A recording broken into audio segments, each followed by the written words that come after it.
திங்கள் செவ்வாய் முடிச்சா புதன்கிழமை. புதன்கிழமை என்னன்னு கேட்டா சீக்கிரமா கிள்ளி கும்பிடுவார். புதன்கிழமை இன்னைக்கு ஒரு நாள் சாப்பிட்டாதான் இன்னும் அடுத்த வாரம் என்ன வருது வேற எதாவது குடிக்குது.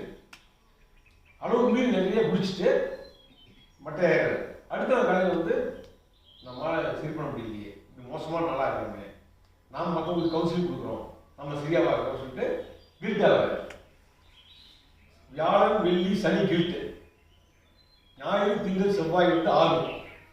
எத்தனை நாள் இருந்து ஆகும் புதன்கிழமை ட்ரிங்க்ஸ். இதுதான் அவருடைய ரொட்டீன். அப்ப வாரத்தில் 7 நாளைக்கு இதே தான் நினைச்சிட்டு இருக்காரு.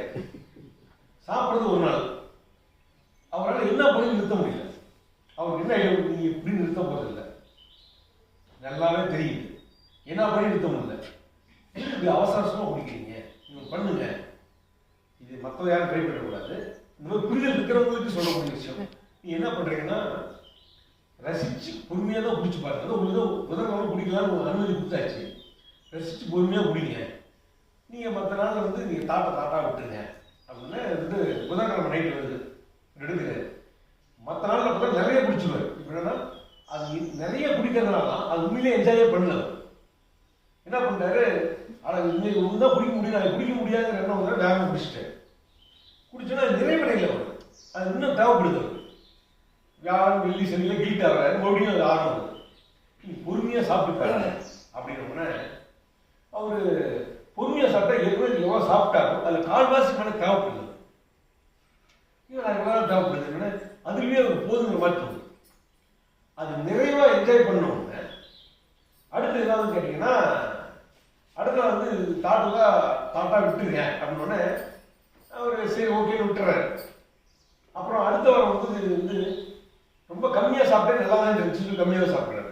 அதுக்கப்புறம் இது தேவையாது, என்ன இருக்குது, ஒன்றுமே இல்லை, உடம்பு கெடுக்கிறத ஒன்றுமே கிடையாது அப்படின்னு முடிவு பண்ணிட்டார்.